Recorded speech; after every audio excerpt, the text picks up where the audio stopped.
Hi students, कैसे हैं आप सब। उम्मीद करती हूँ आप लोग अच्छे होंगे। आज आपकी वर्कशीट नंबर 16 है। इसे अच्छे से लेबल कर लिए। डेट, क्लास, अपना नाम, अपने टीचर का नाम लिख लीजिए। चलिए पढ़ना शुरू करते हैं। आज हम पढ़ेंगे धातु और अधातु के बारे में। लिखा है आज हम धातु के रासायनिक गुणों के बारे में जानेंगे। तो चलिए पढ़ते हैं। ऑक्सीजन के साथ अभिक्रिया। धातु जो है वो ऑक्सीजन से अभिक्रिया कर धातु ऑक्साइड बनाते हैं। जैसे धातु plus oxygen is equal to धातु ऑक्साइड। ठीक है, याद रखिएगा, ये बहुत इजी ट्रिक है इसे करने की।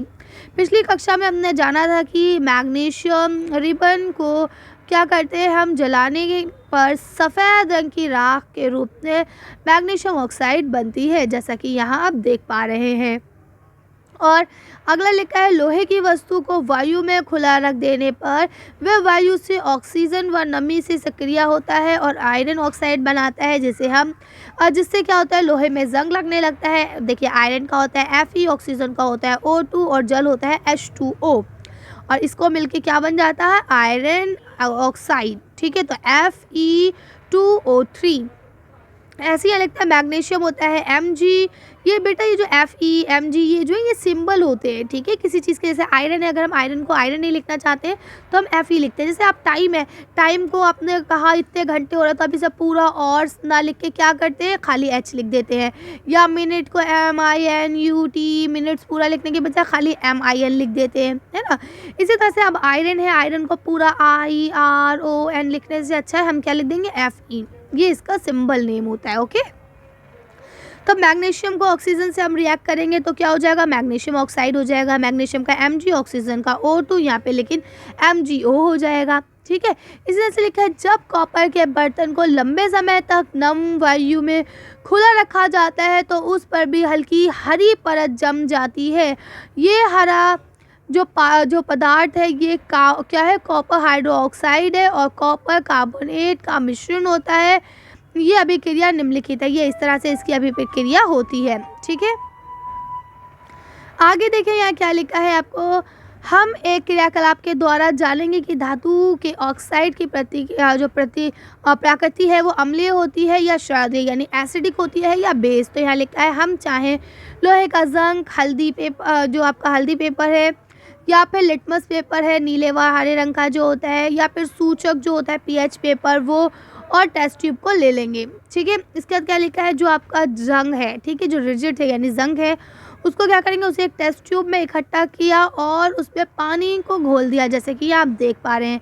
रिजिड पानी में घुलता नहीं है, घुल नहीं पाता है। रिजिड अपनी जगह मैग्नीशियम ऑक्साइड ले लेता है। ठीक है, तो अब आप जो है उसकी जगह पे मैग्नीशियम ऑक्साइड ले लेंगे। अब क्या बोलते हैं, मिश्रण को थोड़ी देर तक हिलाया और नीले रंग का लिटमस जो है वह हल्दी सूचक जो है उस पर टेस्ट किया। तो आपने क्या देखा, हमने देखा कि जो लिटमस पेपर है या जो है वो कैसा हो गया, लाल लिटमस को नीला कर देती है।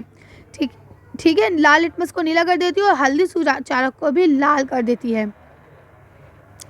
ठीक है, तो इस तरह से क्या हुआ कि आपका जो वो है लाल हो गया। देखिए यहाँ उल्टा लिख दिया, हमने देखा कि लाल लिटमस को नीला कर देती है और यहाँ लिखा है हल्दी सूचकांक को लाल कर देती है। तो यहाँ पे देखिए इन्होंने अपनी बात में ही उल्टा कर दिया है।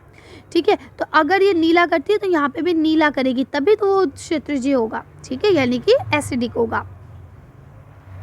तो आगे बढ़ते हैं। तो यहाँ देखिए आपको क्या लिखा है, जल के साथ अभिक्रिया। इसके अलावा जल के साथ भी अभिक्रिया हो जाती है। तो यहाँ देखिए लिखा है धातु जल से अभिक्रिया कर धातु ऑक्साइड बनाते हैं और हाइड्रोजन गैस को उत्सर्जित कर देते हैं। जैसे हमने धातु को जल को मिलाया तो धातु ऑक्साइड बनेगा और प्लस हाइड्रोजन हो जाएगा।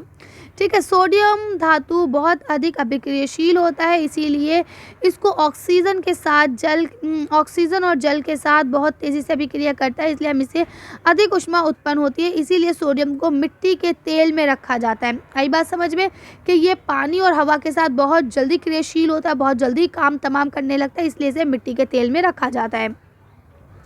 कुछ धातु आयरन या लोहा जल से धीमी अभिक्रिया करते हैं। सोना जल के साथ कोई अभिक्रिया नहीं करता है, अतः हम कह सकते हैं कि सभी धातु जल के साथ अलग अलग गति से अभिक्रिया करते हैं। ये बात बिल्कुल ठीक है भाई। सोने की हम लोग चीज़ पहनते हैं, सोने की ज्वेलरी वगैरह हम लोग पहनते हैं, तो वो कहीं काली पीली होती है, नहीं होती ना, वो अपने रंग में रहती है। हाँ, अगर उस पर कोई केमिकल, जैसे आपकी कोई क्रीम, ब्लीचिंग क्रीम या कोई और सी क्रीम जैसे, या फिर परफ्यूम लग जाता है, तो आपके वो हल्का सा सुनहरा सुनहरा होने लगता है, काला पड़ने लगता है, वो अलग बात है। अदरवाइज़ पानी के साथ सोना आपकी कोई भी क्रिया नहीं करता है।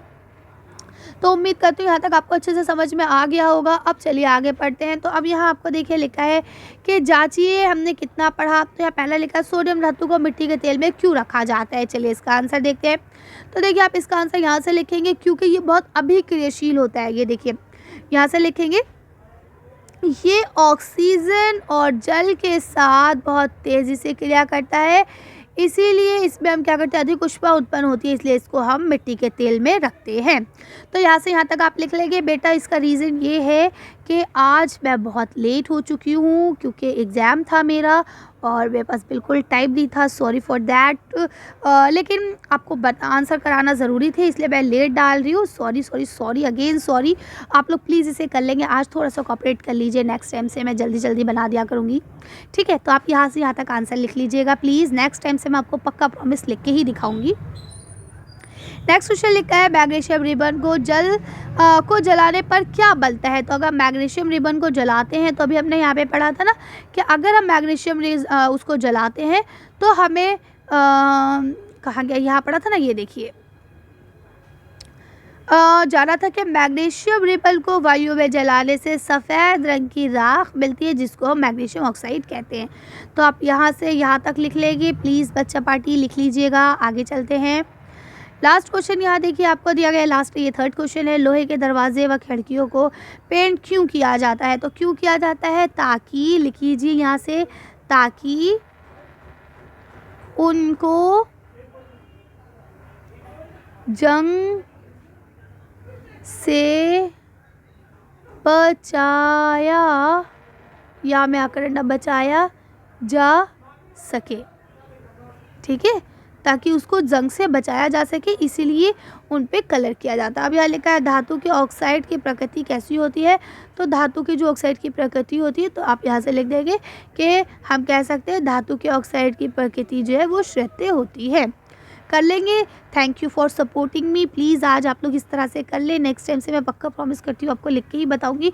प्लीज़ कोई कमेंट मत कीजिएगा, आप लोग के अगर गलत कमेंट आते हैं ना तो मुझे थोड़ा सा बुरा भी लगता है।